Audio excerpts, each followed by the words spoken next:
When I turned off the busy highway onto a familiar street with manicured lawns and identical mailboxes, my heart sank with a familiar feeling of anxiety. Friday nights, which for some may mean relaxing, meeting friends, or watching a movie after a week of work, had become for me a kind of ritual of voluntary martyrdom. I was going back to a place where every time I felt superfluous, unappreciated, and at the same time irreplaceable, not out of love, but out of duty. My parents' house in Pflugerville was almost the same as it had been decades ago, when I still lived there, only now it belonged to memories and bitter thoughts, not comfort and childhood. And before we continue, write in the comments from which city you are watching this video. Enjoy watching.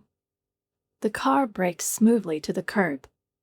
I turned off the engine, taking my time getting out.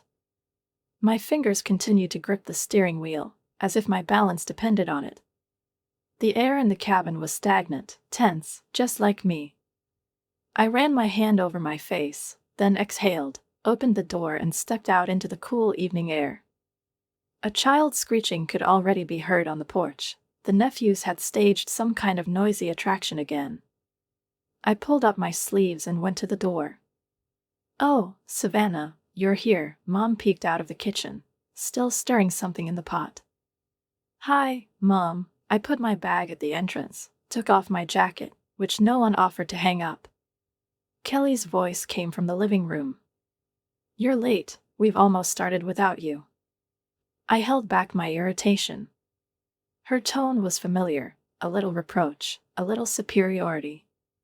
I went into the dining room, where bowls of salad, chicken, and potato casserole had already been placed on the table. The children were running between the chairs, and one of them was holding my old teddy ball, which had once been kept in a box of memories. "I'm sorry, traffic jams," I replied, trying not to look at my father, who nodded automatically and turned back to his tablet. "No hugs, no, glad to see you. It's the way it's done in this family. Kelly is the center of attention, the rest are the servants." As we sat down at the table, Mom adjusted the pillows, adjusted the plaid on the back of the sofa, and fussed over the children as if they were miniature kings. "Little Emma had a nightmare today," Kelly said with a sense of significance. "I didn't sleep most of the night." "Oh, poor thing," Mom said sympathetically, leaning over Emma. "What did you dream about, baby?" Chad, her husband, was lounging with an expression of relentless dreaminess on his face. He was just starting another monologue about a new startup, which this time will definitely shoot. "I found an investor in Dallas," he said, brandishing a fork. "It will be a whole new level. It just takes a couple of months to get things right." I chewed in silence, not looking up. I knew that this couple of months was the one that I would have to finance again, sacrificing my own plans. At some point, my mother turned to me, and an expression appeared on her face that I learned to be afraid of as a child, soft, almost affectionate, but with an iron palate. "Your father and I have been thinking," she began. "It's hard for Kelly right now, you know, kids, Chad is trying to get up, and renting in Buda is expensive." I already knew what this was about. I saw how my father lowered his eyes, and how Kelly began to examine her nails carefully. "We thought," Mom continued, "that it would be right if you continued to support them. A family should stick together." I put down my fork and straightened up. "Mom, I've been transferring thousands of dollars to them for 8 months now. That's almost a third of my salary. I have plans too. I'm trying to save for the down payment." "We know, honey," she interrupted, as if I were being naughty. "But Kelly has kids." "That's different." Kelly chuckled. "I'm not asking you to live in poverty. Just support. For a couple of years. Until we get back on our feet. You said that back in the spring." "The situation is different now," Chad interjected without blinking. "Everything will be different with investors." I wanted to say that, in a different way, is when you work like me for 12 hours a day, rather than painting projects in a cafe for $18 a cup. I wanted to scream. But I swallowed the lump in my throat and nodded. "Sure. Support." After dinner, when I was helping to clear the table, Mom put her hand on my shoulder. "You're so strong, Savi. We are so proud of you. You're a real rock." I nodded, looking at my hands, which smelled of detergent and casserole. This is probably what the default victim looks like. The one who copes, does not fail, provides.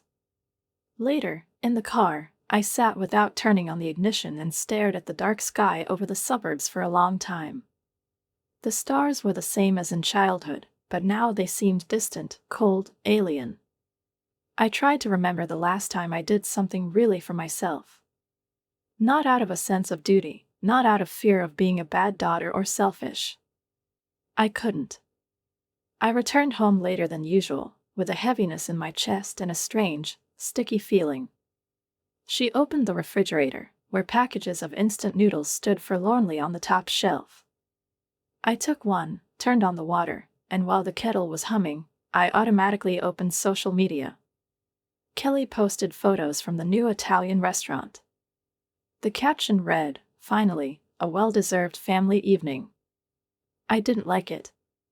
I just looked at the photo, at the plates of ravioli, at the glass of wine in her hand, and I felt everything inside slowly cooling down. I wasn't even surprised. It became a routine. I lived on the edge so that they could live in comfort. I was an invisible mechanism for their peace of mind. I couldn't sleep that night.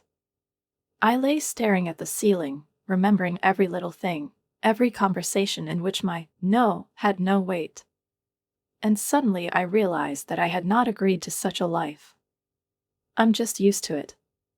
I'm used to being the default victim. On Friday, I found myself back on the familiar path leading to my parents' house, feeling the same familiar, tight ball in my chest that shrank with every step closer to the threshold. Strangely enough, the evening started as usual. Mom was standing by the stove, humming to herself a tune I'd known since childhood. Dad was arranging napkins on the table with meticulous care. Kelly's children Avery and Josh were running behind the couch, screaming, throwing soft toys at each other and demanding attention. Kelly, as always, was sitting on the couch, reclining, as if the throne was meant only for her. Her eyes were glued to the phone screen, and her fingers were idly scrolling through the news feed or perhaps another wish list. She didn't even look up when I walked in. "Hi, Savannah," Mom called over her shoulder. "Help Dad with the drinks, please." I hung up my jacket without hearing either "How are you?" or "Glad to see you." It's already familiar. "Hi, Dad," I nodded.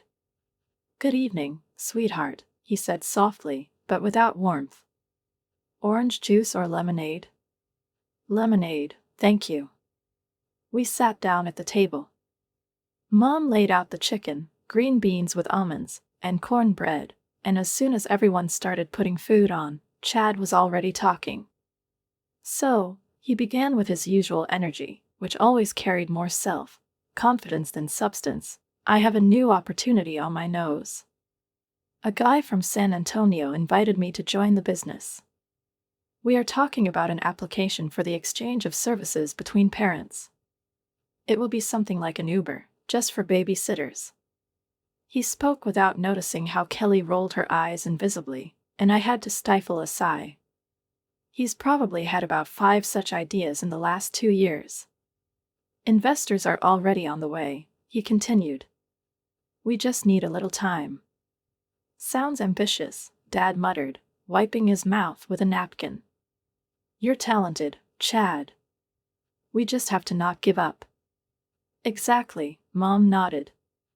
"Perseverance is what's important."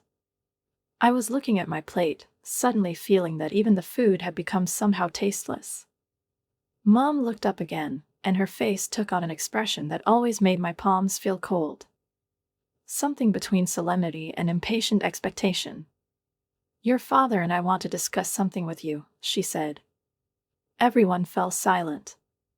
The children ran out into the living room, and the moments suddenly became deafening. I tensed up. "We've made an important decision," Mom continued. "We're giving the house to Kelly and Chad. They need space, the kids are growing up, The rent is eating up everything. I looked up from my fork. I'm sorry, what? We're moving, Dad interjected, as if picking up on the script. And we decided that this is the most reasonable step. Okay, where are you moving to? I knew the answer. I knew it even before Mom smiled, as if she was going to tell me that she had a favorite dish for dinner. To you. My breathing became heavy. I blinked a few times, hoping I'd misheard. Excuse me, do you want to move in with me? To my studio apartment? You're not alone, Mom said softly. You have a good place, bright, clean, and you are doing well with the household. We don't need much. We'll take the bedroom, and you can sleep in the living room, on the couch. Of course, we won't pay the rent, Dad added. It's like giving money to nowhere. We'll help you around the house. And utilities won't grow much. I pushed my plate away. Are you serious? You didn't even ask. You just decided. This is my apartment. This is my life. Savannah, Mom's voice became a little stricter. You don't think about others. My father and I have done a lot for you. Now it's your turn.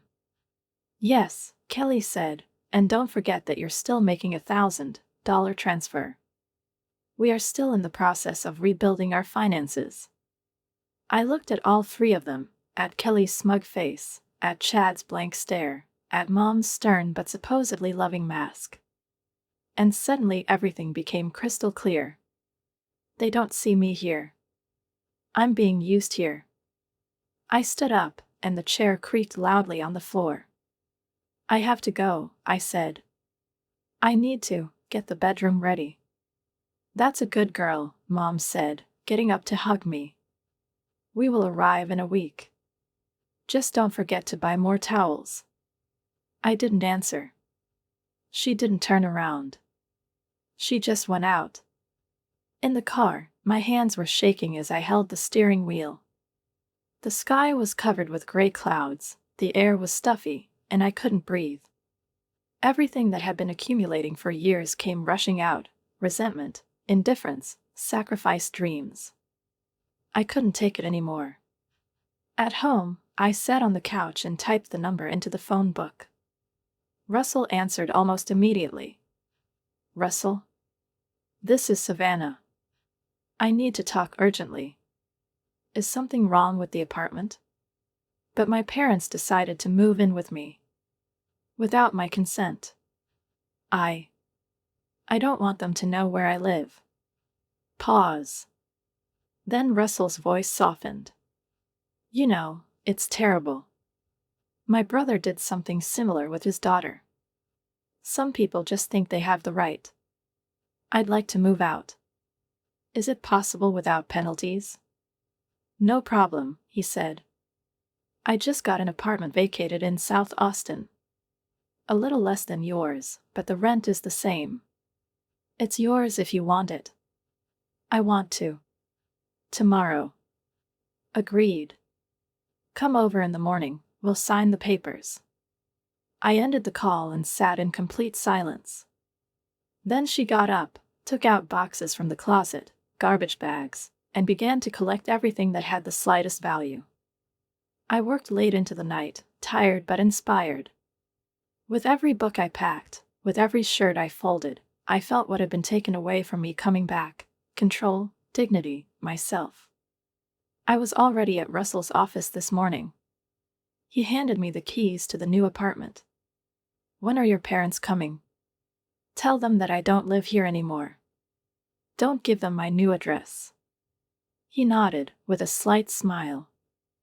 I left, and for the first time in a long time, I felt like I was going where I really wanted to go. I was sitting on the floor of my new apartment, surrounded by boxes that hadn't been unpacked yet, and for the first time in months, perhaps years, I felt something close to peace in my chest. The windows looked out onto a maple alley, along which the wind blew golden leaves, from time to time brushing the window glass with subtle, almost musical taps. My new life began not with champagne and fireworks, but with a cup of strong coffee, an old sweater and quiet happiness, I left. I really left. The phone was silent the whole first day, as if the universe had given me a little break to catch my breath. But, of course, it was the calm before the storm. On the second morning after moving in, I woke up to continuous vibrations on my bedside table. Messages, calls, voice messages, mostly from Mom. I didn't even listen to them right away. I just picked up my phone, scrolled through the tape, and at some point exhaled loudly, getting up from the mattress. While I was making coffee, everything inside was shaking, not from fear, but from determination. I was no longer the one who obeys. I wasn't someone who sacrificed myself completely. I took the cup, sat on the windowsill, and finally clicked play. "Where are you, Savannah?" Her mother's voice was trembling, and there was more annoyance in it than alarm. "We're standing outside your apartment with your stuff. The man downstairs said you don't live here anymore. Is this a joke?" Then his father's voice, restrained but angry. "This is outrageous. You didn't warn us. We trusted you. We sold the furniture. Kelly was counting on you." Another message from his mother, this time in tears. "We are your parents. How could you? You left us." I took a sip of coffee and, sitting down at the table, dialed their number. They answered almost instantly, and Mom's voice came at me with a frenzied rage. "What's the matter with you, Savannah? We're standing in the middle of the street like fools with a truck full of stuff. You didn't ask if you could move in with me. You've decided. For me. Because we are a family." My father shouted. "It was a mutual agreement." "No," I replied calmly. "It was a compulsion." There was silence on the other end. I imagined their faces, amazed, offended, not understanding how I dared. "You're not moving in with me," I said. "And I'm not sending money to Kelly anymore. That's it. I've had enough." "You have no right." Mom screamed. "She needs these funds. She needs to grow up," I said, and ended the call. After that, I did what I had been afraid of for many weeks. I logged into the banking application and canceled the automatic transfer of thousands of dollars per month. Then I opened my phone settings and started blocking numbers. My parents, Kelly, even my family aunt from Oklahoma, who always, accidentally, called at the right moment. There was silence. Frightening at first, then liberating. I started sleeping at night. Don't worry about the schedule to go babysit Kelly's kids. I started reading books again, not just a couple of pages before bedtime, but whole chapters. I bought myself a mid-century chair, which I had been dreaming about for a long time, and I didn't feel guilty.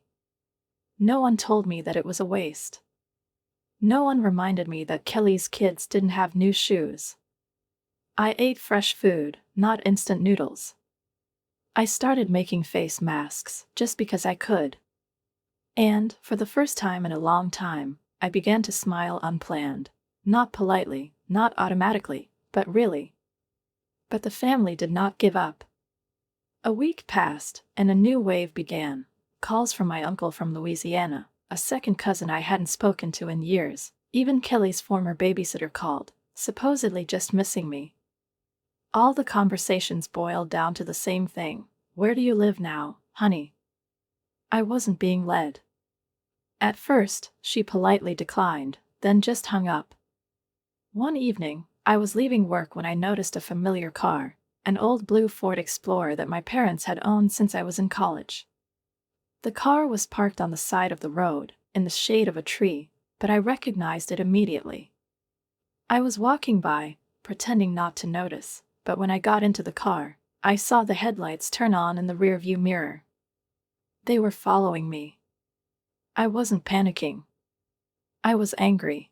At the first traffic light, I opened the navigation and entered the address of Westfield Mall, a shopping mall 20 minutes away. When I arrived, I parked at the south entrance, and as expected, a blue Ford parked nearby. I saw someone in the car leaning over the window, probably trying not to attract attention. I went into the building, and immediately dialed Melanie, my closest friend. Mel, I need help. My parents are chasing me. They literally followed me from the office and are now watching the car. Can you pick me up at the north exit? Girl, it sounds like a Netflix drama. I'm on my way. I'll be there in 10 minutes. I spent them watching them from the window of a bookstore. They were still sitting in the car, sometimes exchanging glances like amateur spies. When Mel wrote that she was there, I got out from the opposite side and quickly got into her car. Get in, loser, she laughed. We're running away from your family. I can't believe this is my life, I gasped. We drove away, and with each passing mile, my chest felt lighter. The next morning, I bought tighter curtains and installed a new personal data protection app on my phone. Freedom did not come in the form of fanfare or applause. She came up with the decision not to answer. Don't make excuses. Don't be afraid. She came with closed doors, clear boundaries, and a new apartment that only I knew. I looked out the window at the streetlight, lying like a soft yellow spot on the floor, and thought, maybe this is adulthood. When you're no longer afraid to be yourself. When you stop being someone's resource. When you finally get back to yourself. I found the letter in the morning when, wrapped in a soft sweater, still warm from sleep, I reached for a cup of coffee and, on my way to the door, opened the mailbox. Inside, among the flyers, bills, and another furniture catalog, was a plain white envelope. I recognized the handwriting on it right away, smooth, a little shaky from haste or age, with characteristic curls in the letters M and N. My mother's letter. Present. Paper. Not an email, not a messenger message with accusatory overtones and excessive exclamation marks, but a neatly signed letter enclosed in a thin envelope, as if her hands did not dare to press the keys, but were reaching for something more tangible. I stood in the hallway, turning the envelope over in my fingers. He seemed to give off warmth, or so it seemed to me. I didn't know whether to open it yet.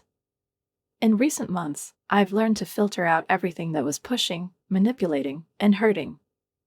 I became cautious, like a person who had once been burned so badly that now every approach to the fire caused almost physical fear. But I opened the letter anyway, slowly, picking at the edge with my fingernail, trying not to tear the paper. Inside was a sheet folded in half. It was dense, with a light vanilla scent and, as it seemed to me, something like washing, as if my mother wrote this letter sitting on the edge of the bed, among the folds of linen and family silence. Dear Savannah, the letter began. I hope this letter finds you in peace and well. It's been a few months since we talked. My father and I thought a lot. Sometimes it takes time and silence to figure out your mistakes. We realized that we had overstepped our bounds, not respecting your wishes and your choice. We haven't seen you as an adult, independent woman, even though you've been one for a long time. We apologize. Real, not formal. I read slowly, each word echoing in my chest with a strange, heavy echo. Kelly got a job as an assistant at an elementary school nearby. She likes working with children. She says she feels useful for the first time in a long time. Chad also found a job as an accountant. He has a stable schedule and income. They rent an apartment and, according to them, they are coping. My father and I stayed in our house. After you left, we realized how much we hadn't noticed. How much they demanded. We want to start over, if that's what you want. The letter ended with a muffled request. We would be glad if you would come to us for Christmas. No demands, no expectations. Only you. Just us. Just a family dinner. We miss you, Savannah. Please think about it. We love you. Mom. I read the letter twice more. Then she put it on the table, away from the coffee, and sat looking out the window. It was a clear morning, and the dry leaves were swirling lazily in the window, and in the sunlight they looked almost golden. Something inside me was splitting in two. One part was whispering, "Don't believe it. This is a trick, a trap, another round of the cycle in which you will be cornered again, demanded again, and love will be replaced by conditions again." And the second one remembered how my mother sat by my bed when I was 10 and I couldn't sleep because of the heat. How she brought a wet towel, changed the sheets, stroked her hair. How my father spent hours explaining to me how to hold the steering wheel when I was learning to drive. How Kelly, as a teenager, once hid my diaries from my parents so that no one would see what I was writing, and even though it seemed like a small thing, then I felt that I was important to her. I remembered how we made cookies together for Christmas. How I once burst into tears, and my mother just hugged me, without questions, without reproaches. Were these moments real? Or was I just picking out crumbs of warmth from my memory so as not to drown in the general coolness? I sat like that for maybe an hour. The letter lay nearby, as if breathing, as if alive. I walked around the apartment, took a cup, left it, tried to turn on the music, but turned it off after a minute. I went over in my head the words, phrases, and lines that I would like to write in response. And everything seemed wrong. It's too harsh. Too soft. Too rational. It's too emotional. As a result, I opened my laptop, started the mail, entered a familiar address, and wrote just one sentence. "Mom, I'm coming for Christmas. What time is dinner?" I immediately clicked send before I changed my mind. The answer came in 40 minutes. "My dear, we are so glad. Dinner's at 5. Dad has already started marinating his signature brisket. You don't need any gifts. Only you. Love, Mom." I read the words, "no gifts," twice. It was unusual. Usually, the family approached Christmas as a battle, with catalogs, with expectations, with claims. Especially when it came to Kelly's children. But now everything looked different. Take it easy. I spent the evening turning this new twist around inside myself. It wasn't a victory. There was no sense of triumph. It was a change. Barely noticeable, fragile, like the first frost on the glass. I didn't know how this return would end. I didn't know what was waiting for me at the table in my parents' house. But for the first time in a long time, I decided on my own that I would go there. Not because it is necessary, not because it will be worse if not, but because I wanted to try. On their own terms. On their own feet. And even if it turned out to be a disappointment again, I knew one thing for sure: I was no longer the same as I was a year ago. And my yes has weight now. Christmas evening in Austin turned out to be unexpectedly cool. The air was fresh and dry, and when I opened the bedroom window, it rushed in with the scent of foliage and something else elusive like a hidden premonition. I was standing in front of the mirror in a warm olive-colored sweater, soft, cozy, and mine. Not the one Kelly approved of. Not the one in which she once made a condescending comment, "It makes you bigger than you need to be." I like that sweater. I ran my hand over the fabric, as if convincing myself of the right to wear what I like, and surprisingly, this feeling of my own choice brought a strange satisfaction. Before leaving the apartment, I reread my mom's short letter, which was printed out and attached to the refrigerator. Not because I doubted it, but to remind myself, it's my choice. My territory. My border. In the car, I silently drove along a familiar route, mentally repeating phrases prepared in case of pressure. I'm not discussing financial issues today. I'm comfortable in my apartment, and I prefer to keep the address to myself. I respect your concerns, but my decisions do not require approval. A rehearsal of self-worth. When I turned into the neighborhood where I spent my childhood, my heart began to beat faster. Everything looked the same, but inside I knew it wasn't like that anymore. The house was decorated with garlands, and the light came from the windows with a warm amber glow. Mom was standing on the porch, dressed in a wool cardigan, a little stooped, but with some kind of new expression on her face. She noticed me and stepped forward before I could knock. "Hi, honey," she said, and her voice was neither arrogant nor reproachful. He was just Mom's voice. She hugged me. Not fast, not on duty. Long. I stood in her arms and waited for a trick, but it didn't come. Instead, there is warmth. Present. "Merry Christmas," I whispered. "Merry Christmas," she replied, taking a step back, as if giving me space. Dad appeared in the hallway, wiping his hands on a dish towel. He also came up, awkwardly patted me on the back, as always, and there was something timid, almost apologetic in his eyes. "You're home," he said softly. "Temporarily," I corrected gently. He nodded, accepting it. The house smelled of spices, pine needles, and something flowery, warm and familiar. Music was playing somewhere, quietly, so as not to interfere with the conversation. The fire crackled in the fireplace. There were 3 mugs of hot chocolate on the coffee table. I almost didn't recognize this place, not because it had changed physically, but because the tension that had always been hovering between me and the others had disappeared. "We want to say something," Dad began as we sat down in the living room. He didn't look me in the eye, but his voice was firm. "We've learned a lot," Mom added. "Not immediately, not quickly, but we understood. We were unfair. Not just with the apartment," Dad continued. "With you. All my life. We've been putting too much pressure on you. It always seemed like you could handle it. That you're strong and reliable. That's why we didn't. T noticed that you were alive," Mom finished. "That you can get tired, offended, angry. We mistook your power for limitlessness. And we're sorry." I listened without interrupting. Each of these words was measured carefully, as if they were afraid of losing me again.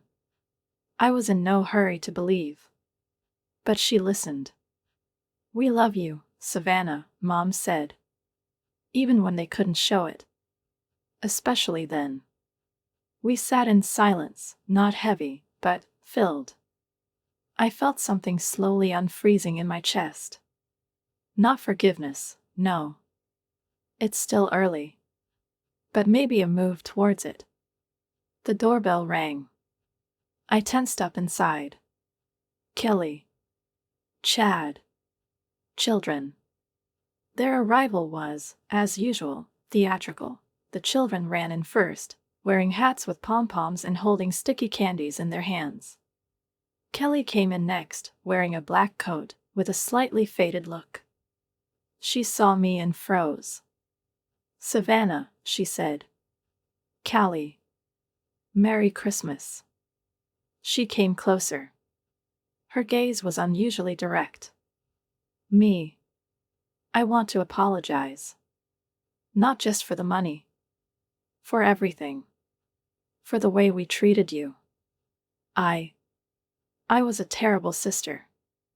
The words were strangely restrained, but there was no falsehood in them. I stood there, assessing her, not believing her to the end, and yet I felt something shift in her. Like a mother. Just like my father.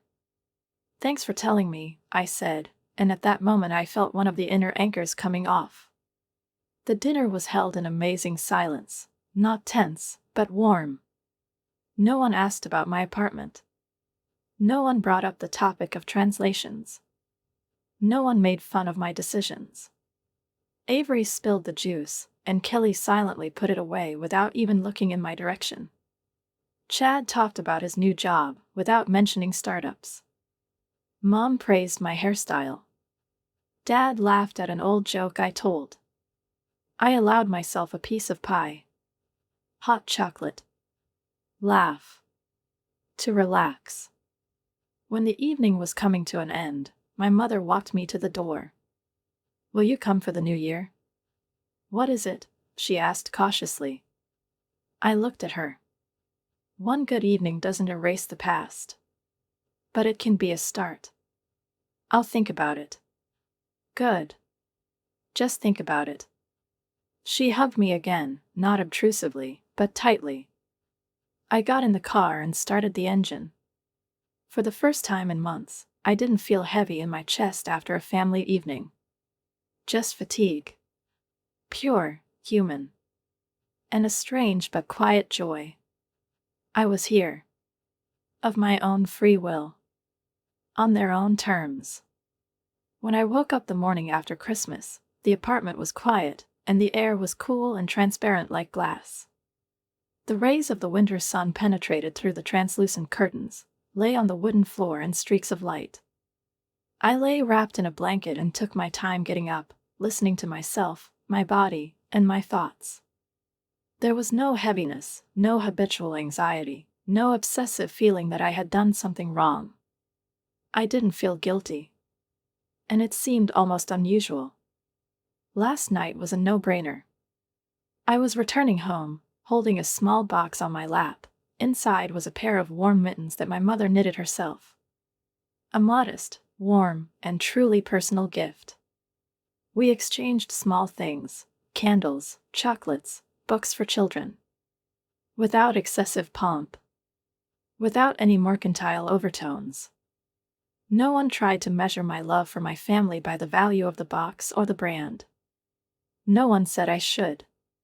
At the table, for the first time in many years, I didn't feel like an ATM function, a babysitter, or a psychologist on hand. I was just there. She could be silent if she wanted to, she could laugh if she found it appropriate. Words, looks, movements, everything was somehow purified, not filtered out of politeness, but honest. Maybe because I wasn't expecting anything anymore. No confirmation of his worth, no gratitude, no love. I stopped fighting for her, and that was liberating. But all the same, on the way home, I remained on my guard. Sitting in the car in front of my apartment, I kept my hands on the steering wheel, and my eyes were glued to the empty sidewalk. I took my time getting out, as if I needed to make sure it was really safe outside. One good evening doesn't erase years of habitual neglect. One night doesn't cancel out all those Christmases when I received one gift each, while Kelly's children were drowning in piles of expensive boxes. One evening is not forgiveness. This is a chance. Attempt. Probably the last one. And yet I allowed myself to keep the feeling of silence that came from there, from my parents' house. It didn't seem temporary. It didn't seem like a game. They didn't ask for my address. They didn't say a word about my money, my help, or my debts. Mom didn't try to persuade her to be with her family. She didn't say that Kelly's children needed an aunt. Dad didn't try to convince me that it's the right thing to do. For the first time in years, Kelly didn't raise her voice at all. It was all unusual, to the point of trembling, to the aching feeling as if you had entered someone else's reality, similar to your life, but a kinder version of it. I stayed in the car for a long time. There was no lightness inside. There was no euphoria. There was an awareness. It was as if after swimming in muddy water for a long time, I finally surfaced, breathed in, and now I'm standing on the shore, still dripping, still shivering from the cold, but already realizing I'm on dry land. I'm here. I'm safe. And even if this peace is deceptive, even if everything returns to how it was tomorrow, I am no longer the same. I found my voice. I have found that inner point of support that does not depend on recognition. I no longer confuse patience with love. I no longer think that to be a good daughter, you have to sacrifice yourself. I no longer perceive boundaries as selfishness. I no longer give myself wholeheartedly in the hope that someone will call it devotion. That night, before going to bed, I poured myself a glass of wine, turned on the music and settled down on the couch, wrapped in a blanket. I allowed myself to smile. Not in response to someone's remark, not to support a conversation, but just like that. From the inside. From myself to myself. I didn't know if the new year would be the same. I didn't know if they would want to continue on this new path. I didn't know if I could do it on my own. But I knew one thing: I was back at home. I was my own person again. And even if everything collapses, I won't let myself collapse. Now I knew my own worth. And I knew that it was not calculated by the numbers in the checkbook, nor by the number of times I helped out. This price was determined by myself, by how I breathe, how I choose, how I say no and yes when I want to. I wasn't going to give that vote to anyone anymore. Something else was beginning. New. Maybe not a simple one. Maybe not fabulous. But the present. And that was probably my personal victory.